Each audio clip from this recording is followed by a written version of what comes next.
today, I just wanted to go over a quick review.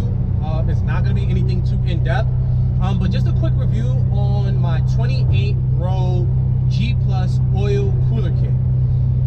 If you guys been following my channel, which I'm pretty sure you have, you know that I was having a problem with the overheating on my Maxima.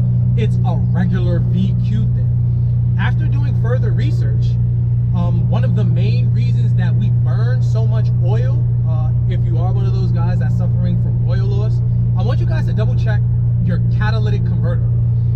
If your catalytic converter may be on its way out the door, from talking to a service technician at Nissan, that could be it.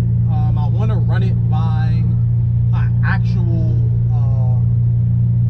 technician, like an actual parts or mechanic technician at Nissan, just to see. But from what I've read, what I've seen, that's what it seems like. That's what's causing the oil consumption. For most people, it varies depending on what your oil situation is.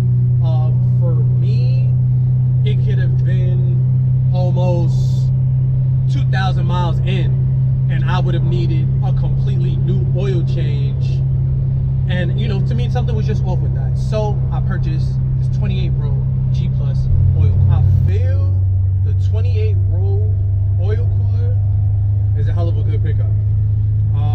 I am 1,032 miles in. I will check my oil as soon as I'm able to pull over and do so.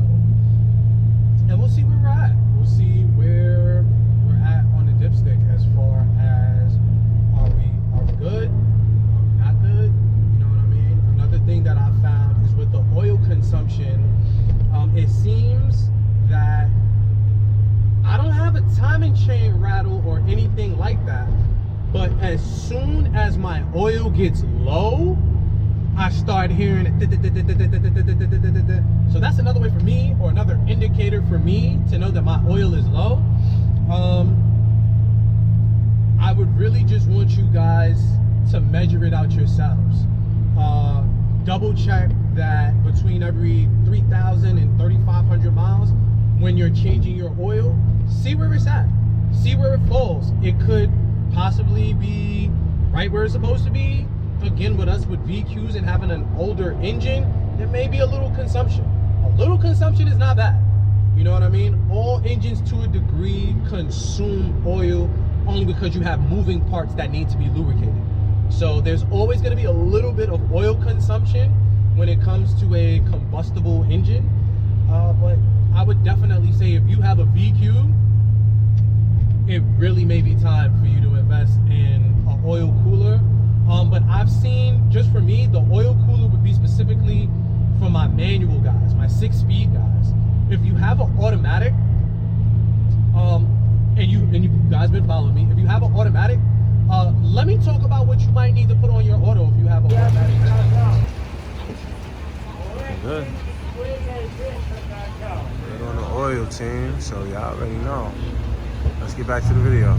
So guys, if you have an automatic Maxima, I would highly suggest, instead of an oil cooler, I would highly suggest a transmission cooling kit. On my old 04 5-speed automatic, I had the B&M cooling kit. You know, I set up the hoses, the whole thing. I can actually put that in here for you guys to kind of take a look at. But my main thing with that is you need to put that access cooling or that extra cooling where it's really needed. And a problem with the VQ engines is that, yeah, if you have a manual, you're probably consuming oil. If you have an automatic, we don't want there to be any type of overheating, or if you don't want transmission failure, this is with the automatic. If you don't want premature transmission failure, I would highly suggest getting a B&M or just a transmission cooler.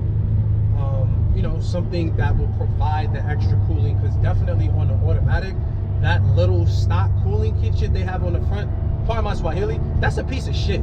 Like, it's really a piece of shit. And that's why I upgraded it. So I dropped that video in here if you guys want to check it out. For you guys, do y'all have oil consumption problems? Let me know. Am I the only one dealing with this oil consumption shit? If so, how often do you have to change your oil? Like I said, for me, it wasn't too bad, but the shit started getting out of hand to where I really needed to incorporate this oil cooler kit that I got from G+. So I'll put that in the description as well if you guys were looking to pick that up with the mounting kit. I'll have all of that in the description. This is kind of what's been taking so long for me to really air the video, but I just wanted to try and push the car to the limit without doing the oil change until it was utterly necessary. And I'm checking my codes. Boom. 2 main codes that you'll get when your oil is too damn low. First thing, replace engine oil. That's the top fix for that. You know what I mean? Random misfire. That could be from the low oil. You know what I mean? I don't know. I'll reset that because I don't feel anything stumbling. But yeah, both of these codes is the engine oil, and we are 2,630 miles in, which is still 870 miles shy of when I want to change my oil. So that's still letting me know the oil cooler did its thing to extend it, but I'm really thinking that this right here is what's fucking up my oil joint. So do the oil change, I'll get that out the way, but just to give you guys the heads up, the oil cooler is definitely a good look.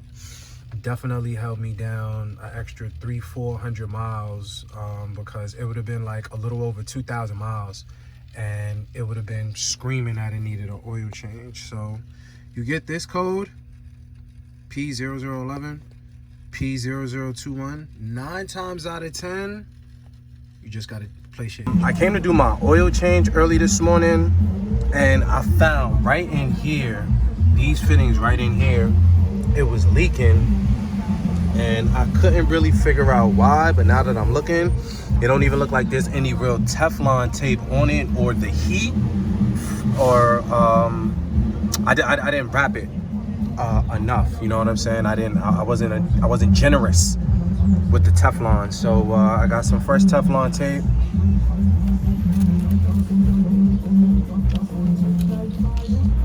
Yeah, let's go. We're gonna clean these off. We're gonna wrap the fuck out of these shits.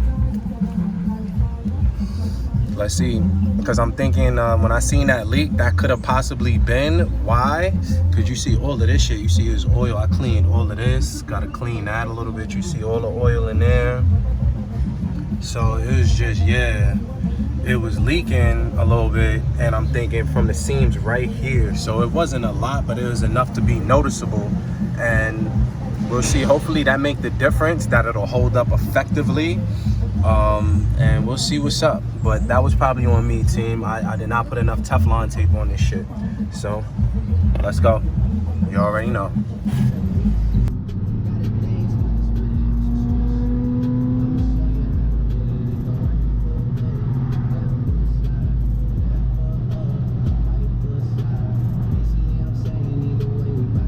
After I fixed the G+, the coupler that goes onto the oil filter and where those fittings twisted in, everything is good.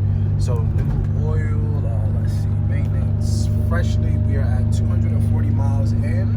When I get a chance to pull over, I will definitely see what's going on. We still have to check engine light, but that is for my catalytic converter. And in my next vid, I will put that up there for you guys.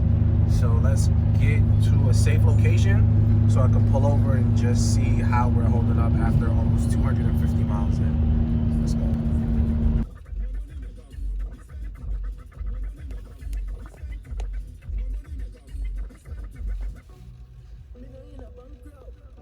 But we already know the catalytic converter is still fucked up. So that's gonna be my next focus, but I got some even better plans than that. So we'll see what's up. But everything in order, you already know, team. Just want to let y'all know we get to the bottom of all of this shit. 379 miles in and we're good. No leaks, no nothing like that.